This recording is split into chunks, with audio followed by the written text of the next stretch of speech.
on their questions. For example, how can I improve my practice as an educator? How can I clarify my responsibility as a head teacher? Again, how can I work within the government's perspective of gifted and talented and still remain true to my values? So you've got individual teachers improving their practice, you've got a head teacher improving her school, you've got teachers looking at government policy. So in Thailand, if you have a policy about inquiry learning in science, then this is one of the areas you could look at as your action research to improve your practice in relation to government policy. One of the most exciting ones here, and you notice that the I, how am I, is quite common in these inquiries. One of the most exciting ones here, if you go down, these are all different master's units. So you've got education inquiries, you've got understanding learning and learning, you've got whole master's dissertation, research methods, methods of educational inquiry, understanding learners and learning. Am I making sense here that these are all master's units in a master's degree? In England, it is usual for a teacher to study 5 units, 5 master's units, and then their dissertation for a whole master's degree. Now, one of the most exciting of the master's units was developed by this head teacher, Joy Mountain, and it's here. It's can children, and these, remember, are 6-year-olds, 7-year-olds, can children carry out action research about learning, creating their own learning theory? Now, I'm hoping that at some point this week, you'll access this and just have a look at Joy's account with her students. Because her 6-year-old students found out she was doing research on learning at the university. Joy told her students this is what she was doing, and they became quite irritated with her. And they asked her, how could she be studying learning if they weren't involved in doing it with her? Okay, now, remember, 6 and 7-year-olds, Joy could see that she could involve her 6 and 7-year-olds in the research itself. And if you go and access this, and you go to the appendix, you'll be able to access the video clips of the children actually talking about their own learning theory here and here. So you'll see that children can actually engage in what we were doing earlier, talking together about their research and developing their own learning theories about how they're improving their learning in their classroom. Now this is for their master's units. I'll just mention one other thing before I pause for any other questions, and I want to take you just through some of the ideas about an action planner in this booklet before we have our break.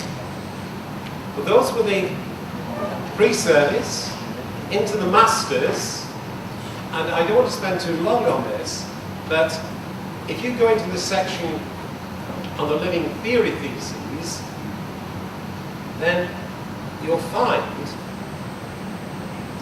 over 35 doctoral theses that I've supervised to successful completion at the University of Bath over the last 16 years.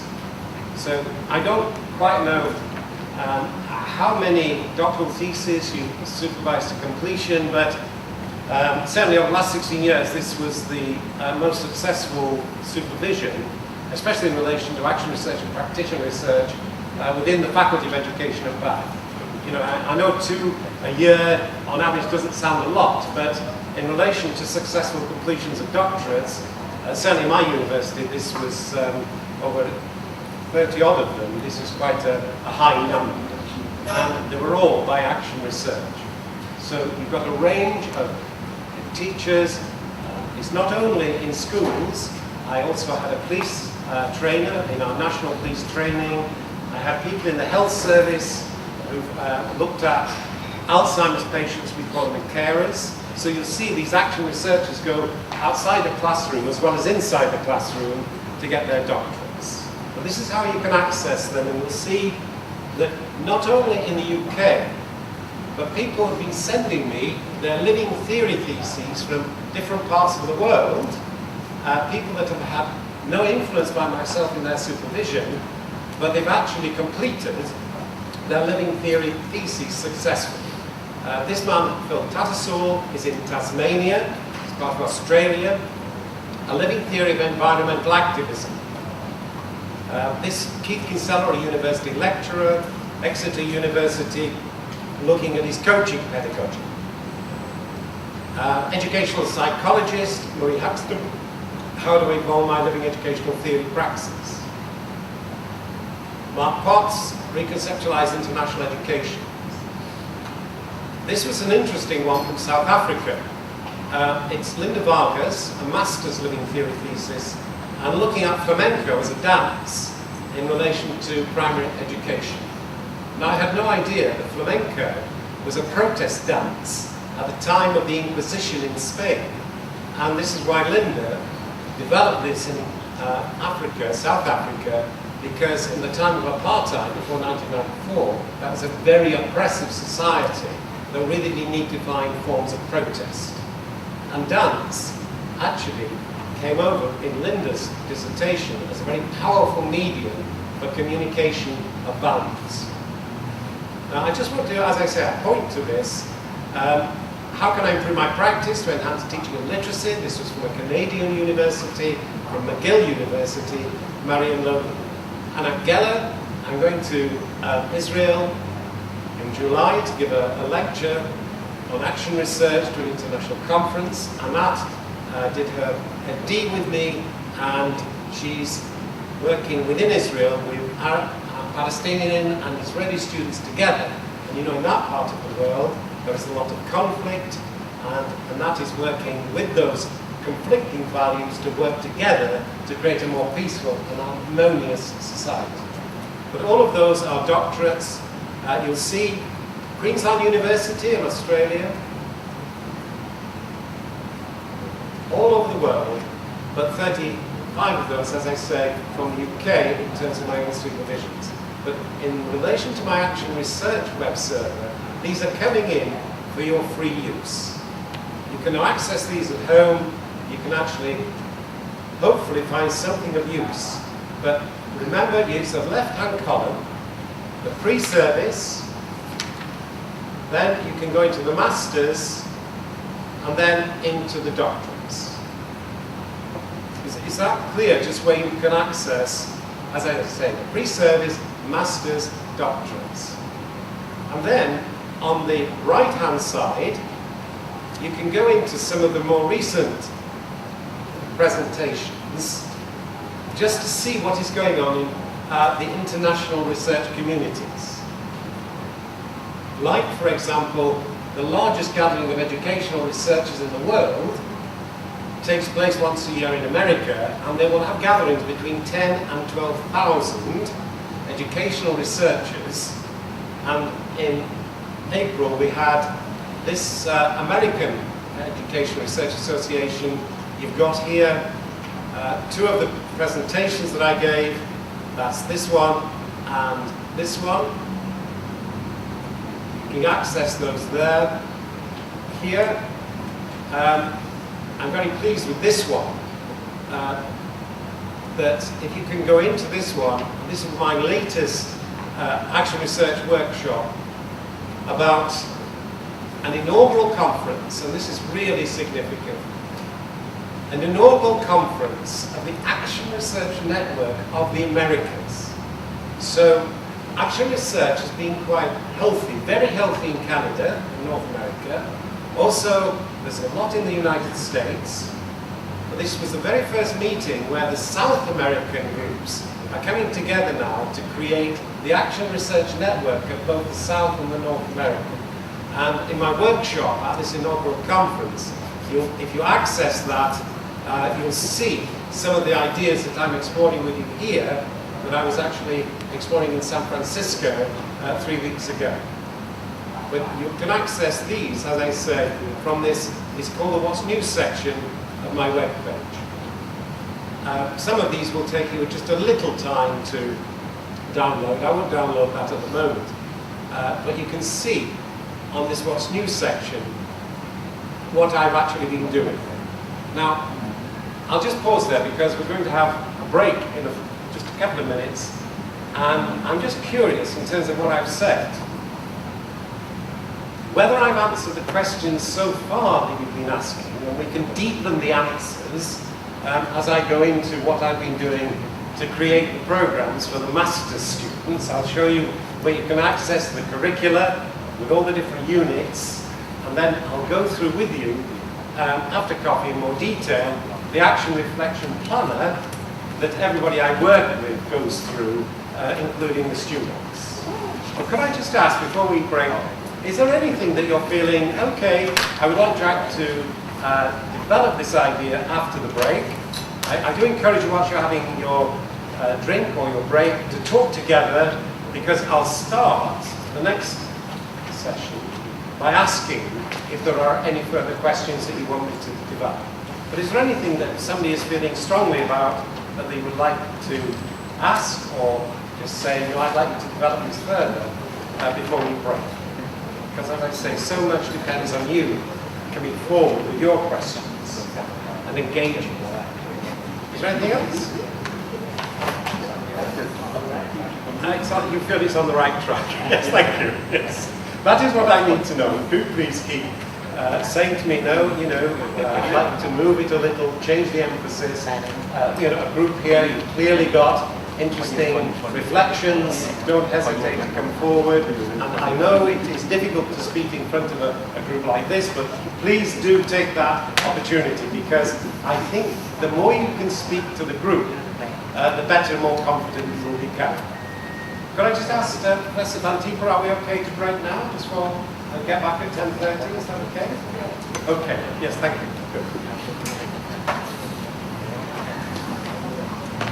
Programs in the university and getting the action research accredited. And I will also show you about the dissemination, how there is a journal called the Educational Journal of Living Theories, where as your papers come into publication, you can disseminate them there.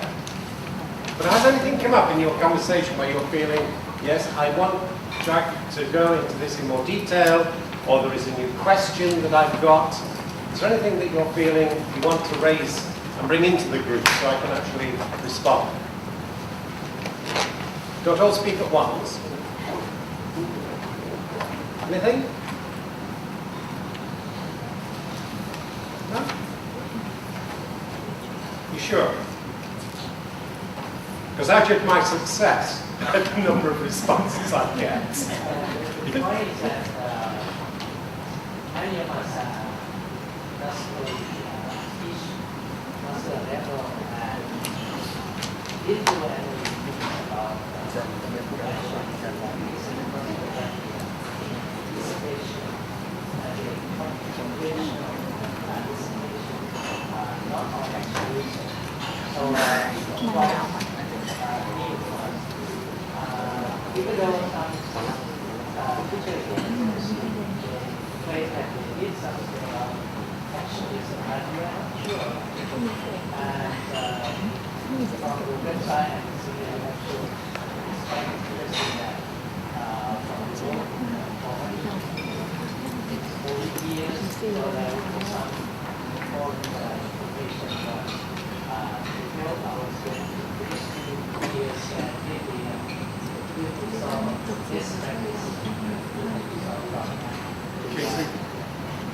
the reason I find this response really helpful is that it enables me to understand your present context, and I can then work with that. Where, for example, you're saying that quite a lot of the master's students might be doing dissertations, but at the moment, very few, if any, are doing them by action research.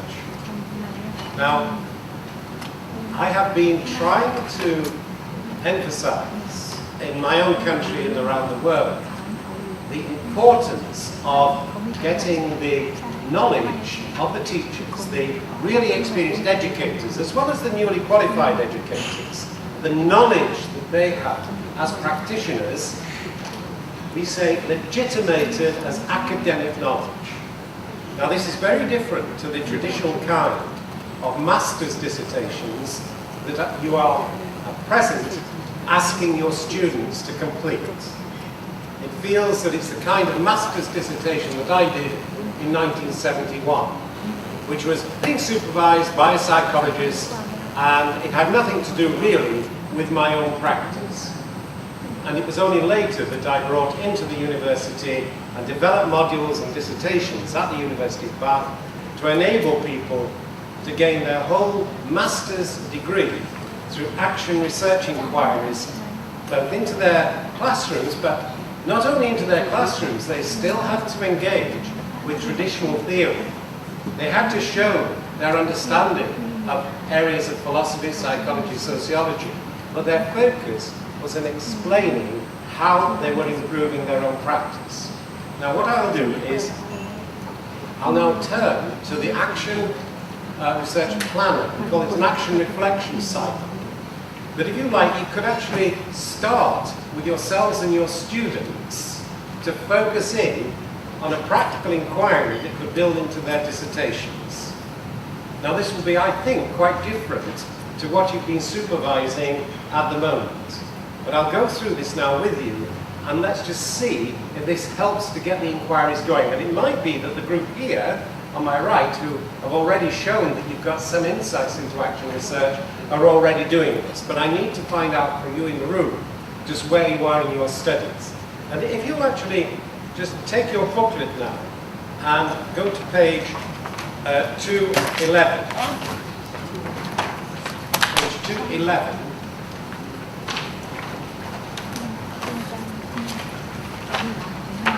Okay, and it's got at the top action planner. The action planner.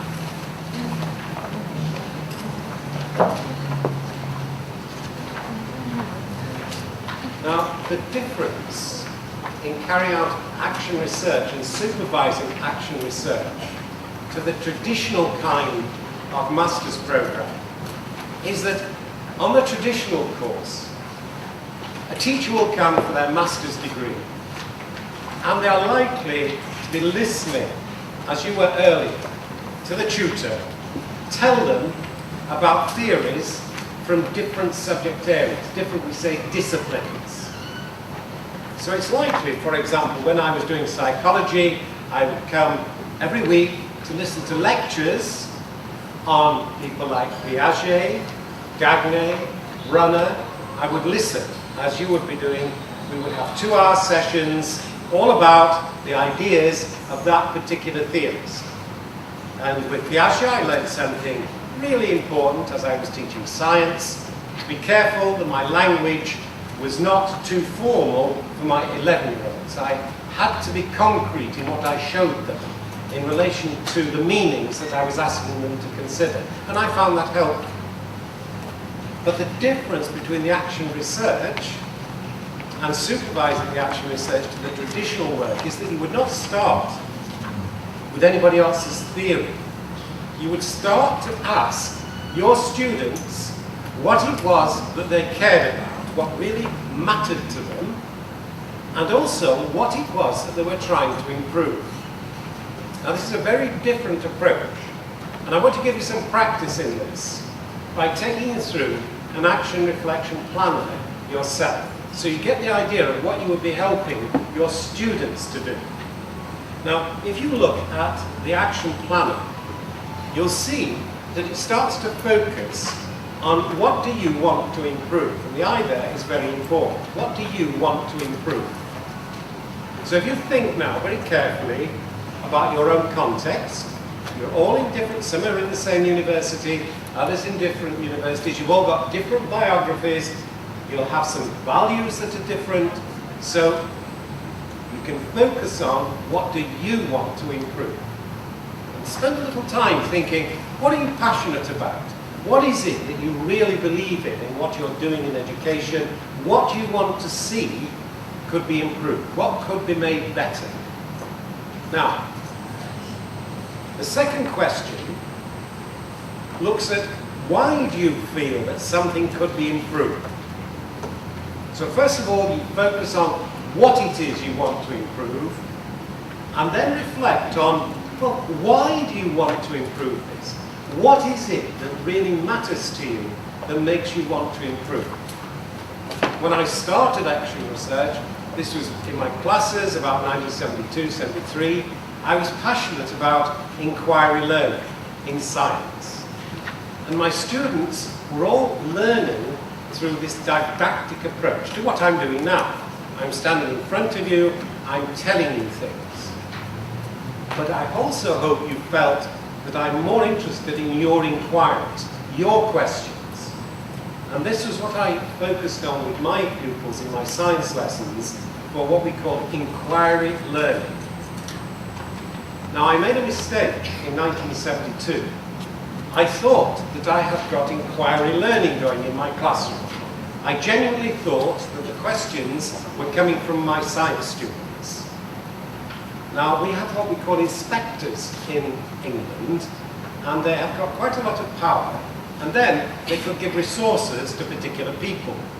And the inspectors gave me one of the first video cameras in the London area, to experiment in my science department. They wanted me to explore its potential as a tool to aid learning.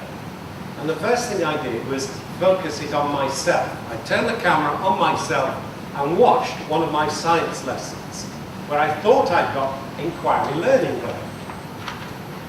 But the shock, as I saw myself, the shock and embarrassment, was that I could see that I was actually giving the questions to the students.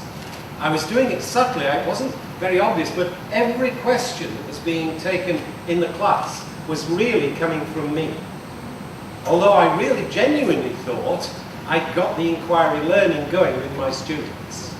Now that was the first time I saw myself as what I call a living contradiction. That I genuinely believed I had inquiry learning going. The data on the video actually showed that I hadn't.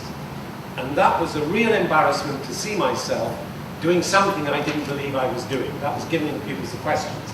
But my imagination then started to work immediately on what I needed to do to get inquiry learning going, to get genuine inquiry learning with questions coming from my students.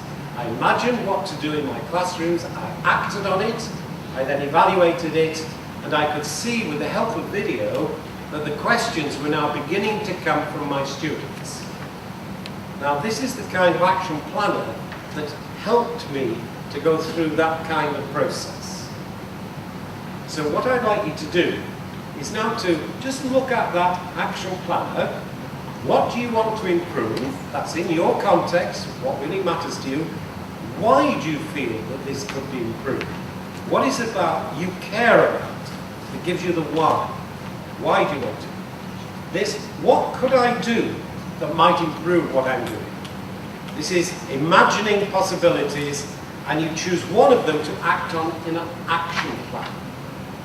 So you might have a number of different things you think you can do to improve what you are doing. But in action, you've got to choose one to act on. Now, what is then important as you're acting is to gather data. It is to see whether what you believe you are doing, you really are doing. And for that, you need some kind of data like the video clips of classrooms. You can get colleagues to observe what you're doing and write an observation on your classroom. You can get responses from the pupils. You can take in their books. We've Xeroxed quite a few of the students' books to find out what it is they're learning and writing. And that is data that you gather as you are acting. And then the final one is that you evaluate. You make a judgment about how well you are doing in terms of putting your values into practice as you try to improve what you are doing.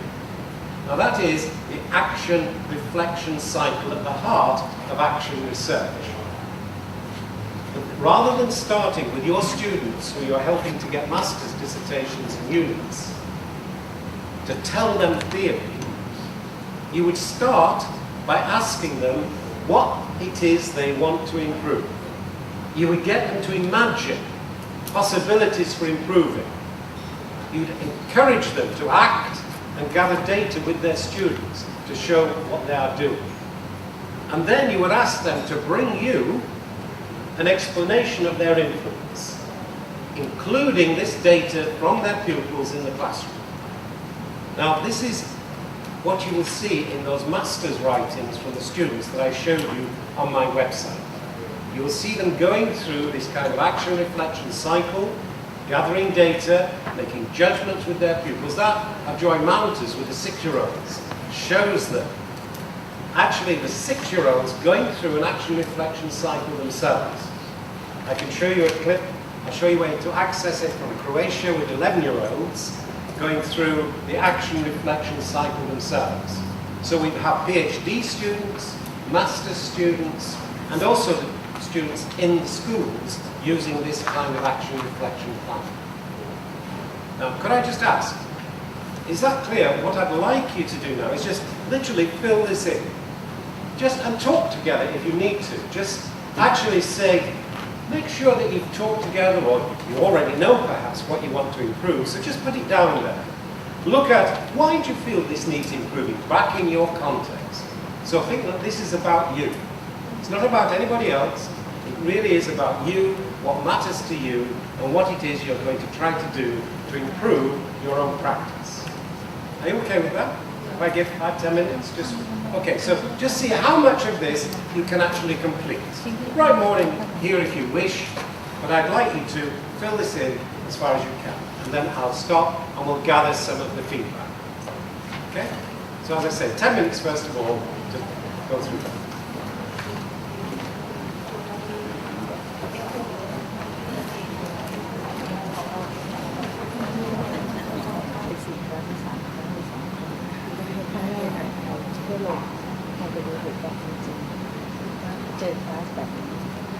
observe น่าจะก่อนที่จะเข้าเจอปีบนปี2จะ observe ปี1ปี2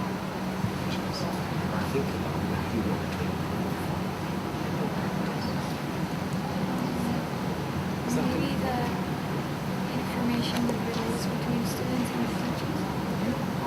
Whatever you feel you would like to see better, it's got to come from you. This is something you want to do better. Okay, it does. Okay.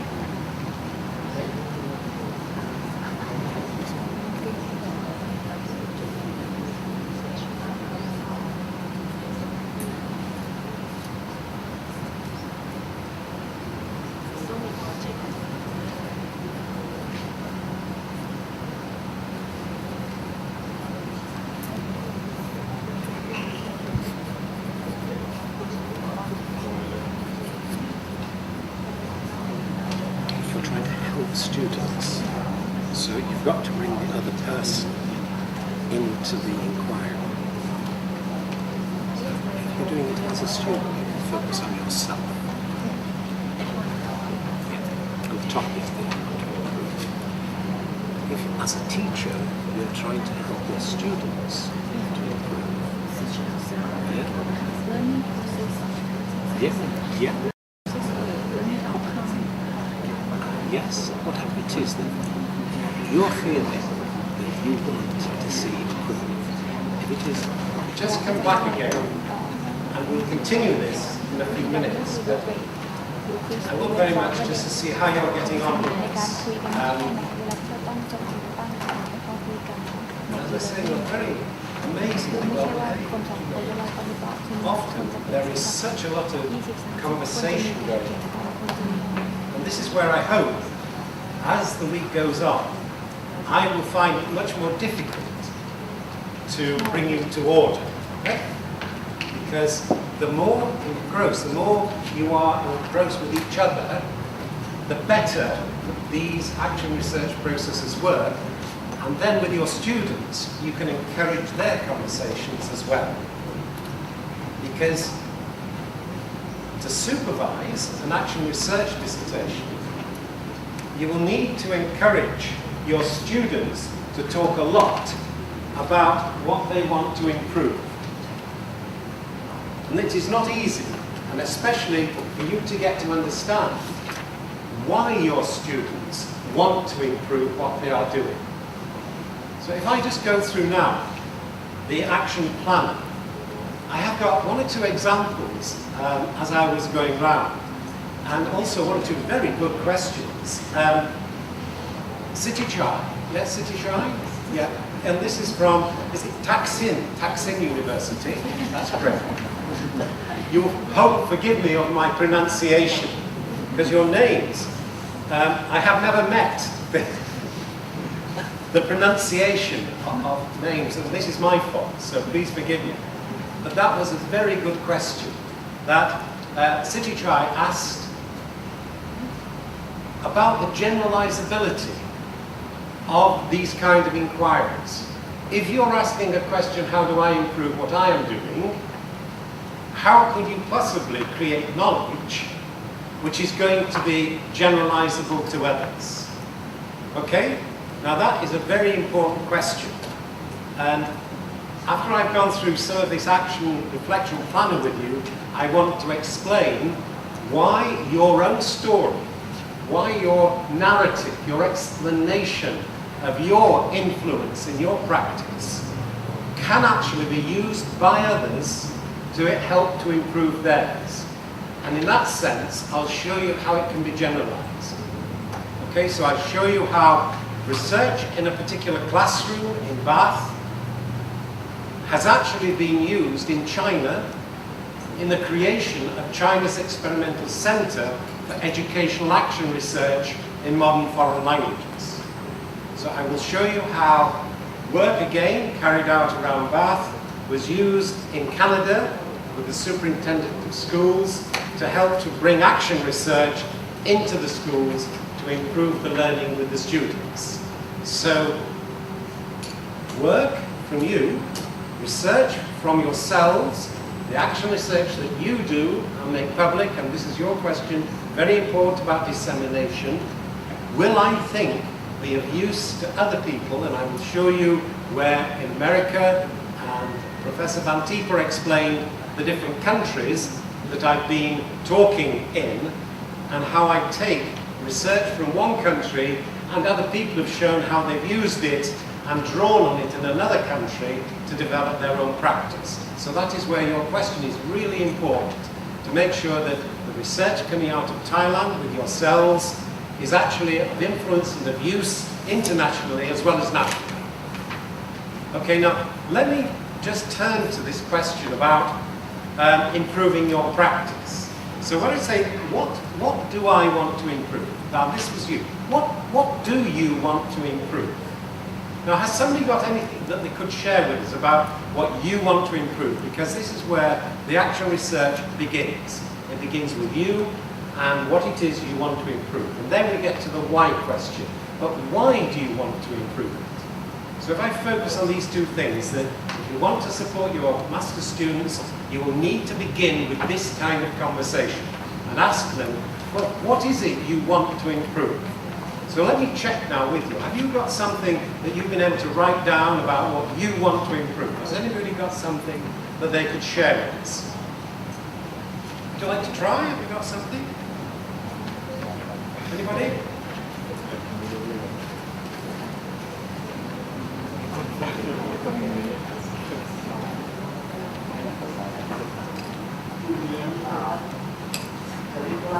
Yes, when I say it could be your curriculum, I was going around and a chemistry teacher was explaining to me that she would like to improve the chemistry results.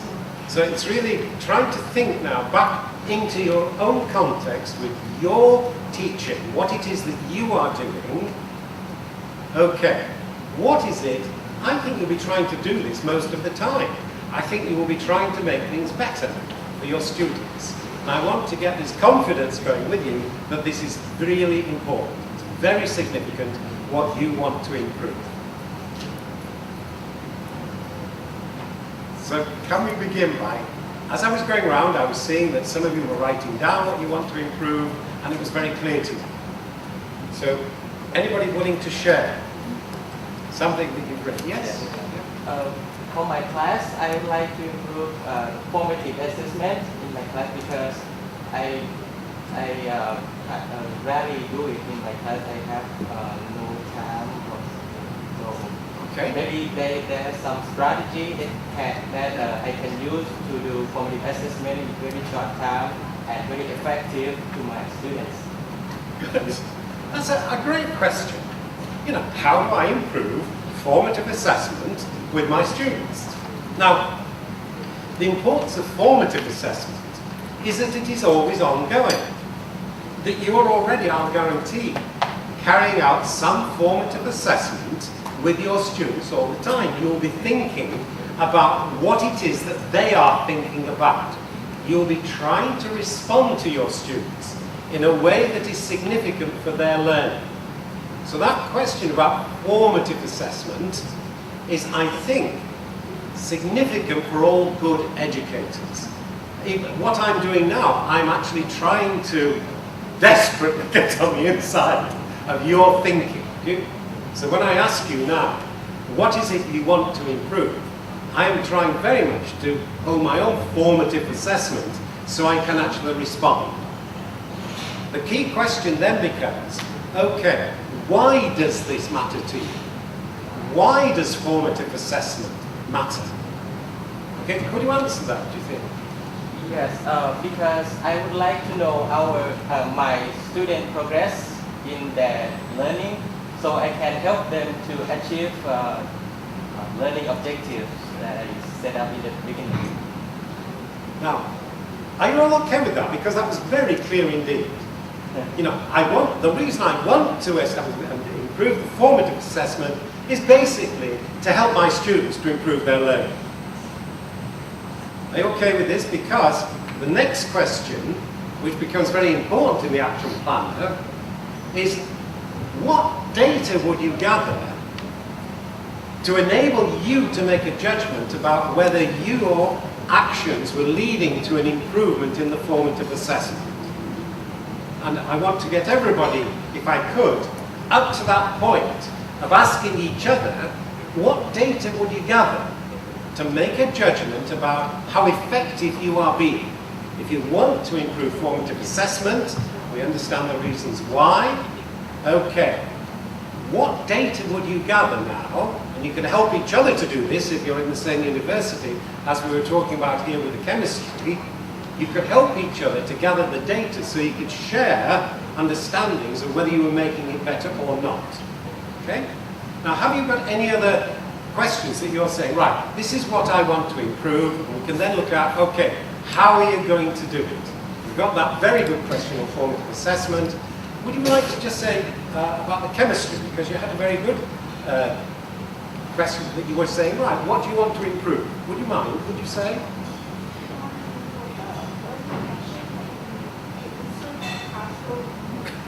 Great. Now, I don't know if you could hear that, but sorry, again, with names, you know that I'm not very good. I came up now. Is it Punwala?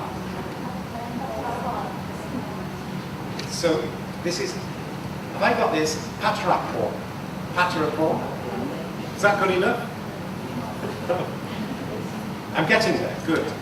So, did you all hear that? That you've got a really important area, chemistry. I was a chemistry teacher.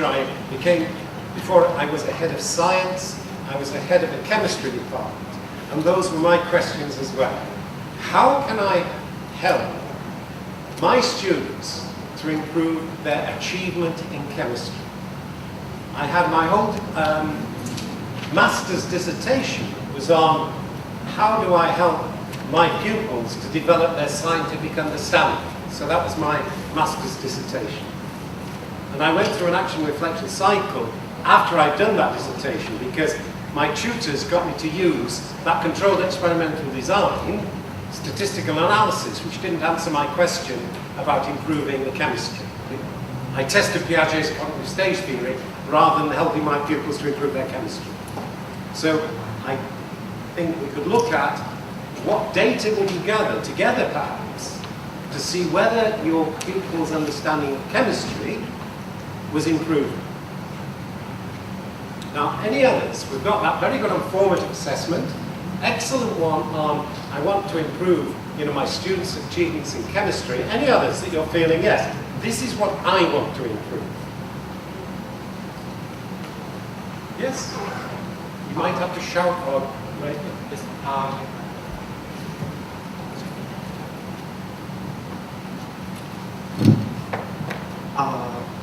I would like to improve my pedagogical content knowledge for teaching my pre-service science teacher in chemistry methods course, or PCK.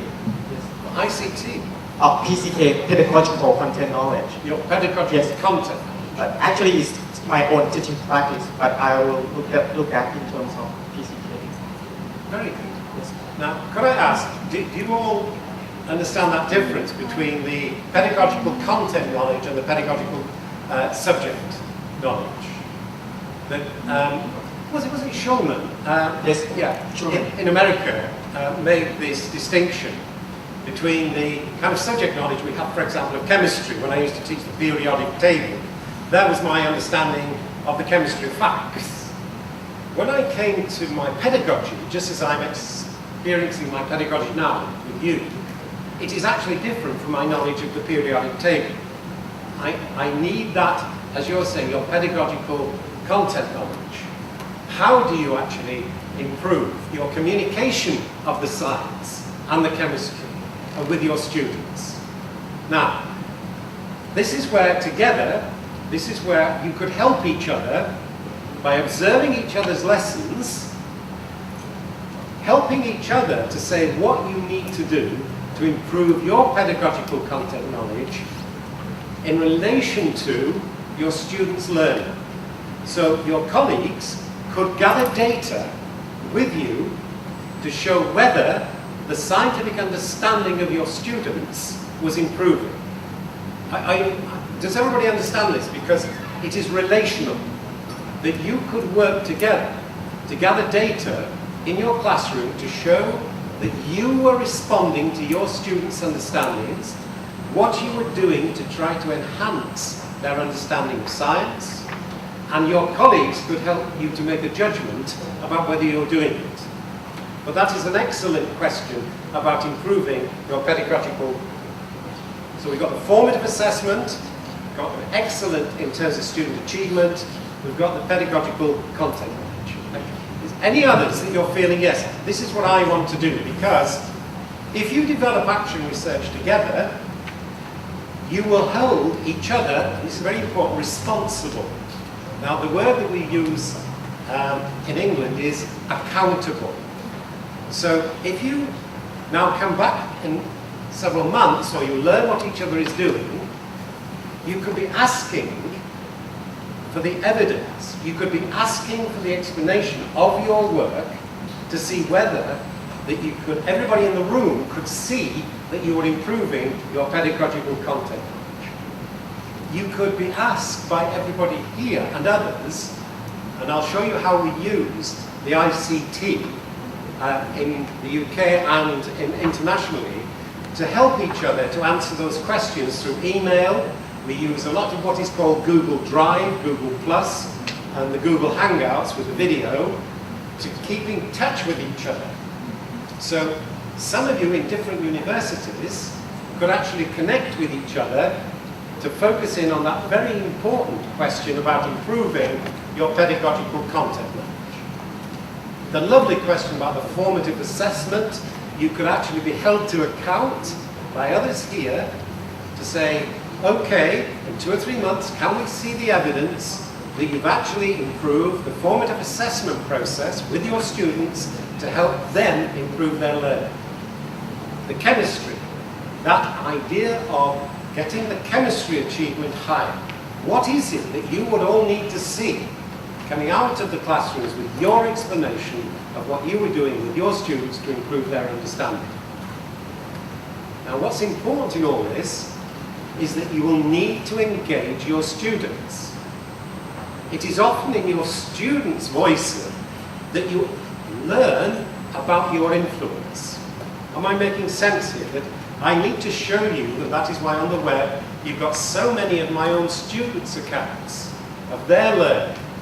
And in those accounts, often within the doctorates, they put evidence of my influence over years. Because the doctorates, the minimum time I've worked with those students is 5 years. The masters is between 2 and 3 years. The pre-service one I worked on with Moira Laidlaw was about 12 weeks. So it goes 12 weeks, 1 to 2 years with the masters, 5 years for the doctorates. But you can see that I can explain my influence with data that has been gathered on my practice. So we've got 3 very, very important areas in the action research. But you could form an action research community together, called a community of practice, to actually help each other to take your inquiries forward. So you don't just exist in individual universities, you're beginning to share your action research accounts. Now, do we have anything else that you're feeling have not been covered? I'm sure you will have other areas you want to improve that is more extensive than the formative assessment, improving the chemistry, and also the pedagogical content knowledge. Is there anything else that you're feeling, yeah, I got this that I want to improve? Anything else? Yes? I would like to improve the awareness of my students of seeing the importance of designing learning process, because I need to deal with many students that graduate from Faculty of Science many times that they didn't see the importance of designing the learning process of science subject. Very good. Okay, now see if I've understood here, because one of my very first projects that I did with funding from we had a curriculum development unit in England called Schools Council, and I received one of the first grants for what is called local curriculum development. And I think it was on the question that we've just been asked. And that is why in the booklet here, you'll see that I put my account of working with the teachers on the scientific inquiry in terms of improving learning for 11 to 14-year-olds in mixed ability groups. And you can actually see that, and it's on the section just after that we've been working on, 213. You'll see over the page from that, improving learning for 11 to 14-year-olds in mixed ability science groups. Now, the reason that this was important, I think, in terms of the question, is that when I started work at the University of Bath, and remember this was years ago, this was in 1973, most of the teachers around Bath were used to what we call the transmission mode of teaching. They talked at their students. They did not engage them in inquiry. I had come from teaching for 6 years in London schools, and I had 3 years as a head of science, where I had specialised in inquiry learning. So when I came to the University of Bath, I was asked if I would go into our local schools and help them with the design process of science in relation to inquiry. And this is where I worked at the story of 18 months with 6 teachers to improve the inquiry learning within their classrooms with their students. And we went through an action reflection cycle. If you have chance to browse through this account, you will see that this is the first time that I was able to understand the action reflection cycle as I produced this evaluation report for the teachers. And I did it with them. And it had the action planning form, that we talked about their problems. We imagined what to do. We acted and evaluated. I took videotapes. I had conversations taped with the pupils and the teachers. I then constructed this report. Now that design process, you're asking that question, which I asked, how do I support inquiry learning with the teachers and pupils in their classrooms? And this is my explanation of how I did that, working with the teachers. So I don't know if you have a chance to browse through this either tomorrow or later on or the day after, but it might be you could actually come back and just say, yes, this is helpful or not. I need more information about how to do it. Because I worked with the teachers, with their questions, and also with their pupils to get inquiry learning going. We couldn't get inquiry learning going with all the students. Quite a few of the students needed what we call structured resources, which we provided to help them with their science. But some of the groups were actually asking their own questions. And we could show how we built a scientific method of controlled design, controlled experimental design, to help the pupils work out the influence of one variable on another. And this was coming in working with them in the design of inquiry learning. We weren't telling them, we were actually working with them, as I hope I'm working with you, to get you on the inside of the process of action research. We did the same thing with the students in the classroom for inquiry learning. So again, another very important question. We will see how I had to work for 18 months working with 6 teachers to actually develop that design process in the classrooms with the pupils. This is not a process you can do overnight. It actually takes you time. And you haven't got to think you can do this literally straight away.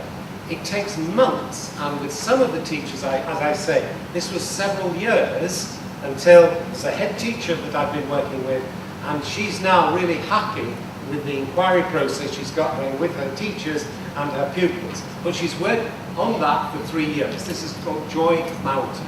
You'll see her masters in the master's program. Is that okay, just as a start to answer your question? A really important one about the design of the scientific inquiry process. Any others that you're feeling, yes, now look, this is what I want to improve, and I will hold myself to account for improving it. But I hope you're paying attention to each other, because if you can get together at another point or remain in communication, you can ask each other, how have you managed with your design process? What kind of explanation can you give that you've been influential in getting that going? And you can help each other to produce your accounts. And I'll explain how you can actually make these. When we talk about the generalizability, I'll show you how you can make this research really rigorous and valid, which can stand up to academic scrutiny, it's academic criticism. Any other questions, or have we covered them so far? Let me make sure that we have, because, yes, Professor? Tell me about the first question. What do I want to improve? When we answer this question, I improve or the student improve? Which one? When we answer the question, just like, okay, I want to improve student learning. Okay, I want to improve student achievement.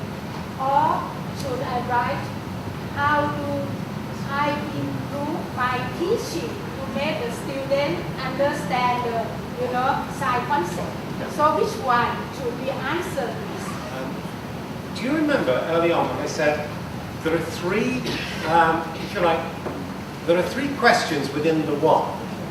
There's one which is to do with yourself. So how do I improve my teaching? Yeah? That's one. The other is to show you're having an influence in the learning of another, and that can be a student or it can be a colleague. So that takes Professor Van Tieper's second question about influencing the learning of a student or colleague. Okay, now I don't know if you remember my third one, but this is often very important as you get your inquiries going, because the third element of the action, and especially the living theory process, is that you're all influenced by the institutional structures in which you're working. Every person in this room is influenced by the political and the economic circumstances of Thailand. You can't help but be influenced. In Greece at the moment, I was in Greece giving a lecture about 8 weeks ago in Thessalonica. Now, those teachers are being heavily influenced by the economic problems in Greece. Their salaries are being cut, the teaching force is actually reducing in numbers, this is putting up the numbers in classrooms, it is influencing what the teachers can do. In England, we have got a Conservative government with a particular Minister of Education called Michael Gove. Michael Gove is bringing in innovations which, personally, I feel are quite disastrous for improving learning. But he has enormous power. He's bringing in a history curriculum which many historians are saying is taking us back to the 1950s. It is not taking us forward in terms of developing global citizens who understand the histories, not just of our own country, but other countries. But every teacher of history is going to be influenced from September by his innovations. Am I making sense of it? That you're all influenced by these social formations. So as well as influencing your own classroom with your own learning, as well as also asking about improving your students' learning, and perhaps colleagues, and in universities, you can be seeing, if you're doing the master's degrees, how you're influencing your master's students. The third question can be focused on the actual social organisation of which you're a part. And in the course of the workshop, I'll show you how, at one of the universities that they've just appointed me for 5 years as a visiting professor, it's called the University of Cumbria, and I'll show you how the curriculum of the University of Cumbria for continuing professional development is now very supportive of practitioner research, of getting the action research going. But some people there have worked for years to develop the curriculum, which is part of the social formation of the university, to enable the teachers to get accreditation for their action research. Two of the professors have had to work very hard to change the curriculum. Now that is influencing the social formation. I'll just give you one other example. Up to 1991, at the University of Bath, when you appointed an examiner for a research degree, like a doctorate or a master's of philosophy, the regulations of the university said that once an examiner is appointed by Senate, their judgments cannot be questioned. Okay, so that examiner literally could go in drunk to the examination. They could put forward judgments which were not fair, but their judgments were beyond question. Am I making sense of it? That this was something that we have a person responsible called the Secretary and Registrar for the administration of the university, and he would write this point: the examiner's judgment is beyond question. It cannot be questioned. Now, many of us felt that this was a denial of academic freedom, that we believed under the law of 1988 we had academic freedom to question received wisdom, and as long as our questioning was within the law, we had the right as academics to question any judgment. The universities in the UK saw that that judgment, the judgment was beyond question, was actually not sustainable in terms of human rights. And in 1991, at the University of Bath, they changed the regulation to allow questioning of examiners' judgments on the grounds of bias, of prejudice, and inadequate assessment. Now there is an example of how a group of people changed the organisation of their university in terms of the learning of that organisation in terms of values of academic freedom. Now I think that you will all be aware that there are certain things within your universities that might need to change in the curriculum and assessment if you are going to develop action research for your students. Am I making sense here? That sometimes you have to work on the curriculum to change the existing curriculum to enable this kind of work to be carried out. Okay? So are you okay with that? Because there are three kinds of questions. One, you as individuals asking, how do I improve my practice? Now your practice can be your own learning, but also most of you want to influence your students' learning. And often you need to engage with your students to show the nature of the influence you are having. And then the third area, which is often the most difficult, is to do with influencing the social formation of the organisation of which you're a part. And that sometimes means influencing government policy. But each of those can come into your action research.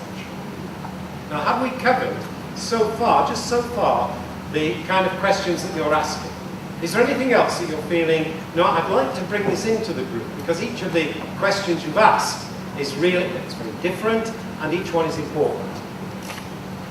Anything else before I ask you to, I'd like you to have a conversation now, where you're going to be looking at the kind of data you'll need to collect to show that you're having an influence. And I was asked a question about what do I mean by educational influence? And this is a very important question because educational influences are often seen to be the same as learning. Now, the difference is this. Not all learning is educational. I think you can think of many areas of learning where people are learning things which are quite destructive. You know, I was born in 1944, where the war in Europe was really appalling, and people were actually being killed in the gas chambers in Germany. Now, people had learned how to do that. Engineers had actually learned how to use their skills to improve the lifts that took the bodies up to the gas chambers. Now, all of this learning was taking place in a particular culture, which I cannot accept as educational. Am I making sense here? That if something is educational and you're having an educational influence, you need to put your values of what you consider to be good into the learning. So if it is educational, if the learning is educational, it is learning that you believe to be good. And in different cultures, I know that we've got differences in what counts as the good.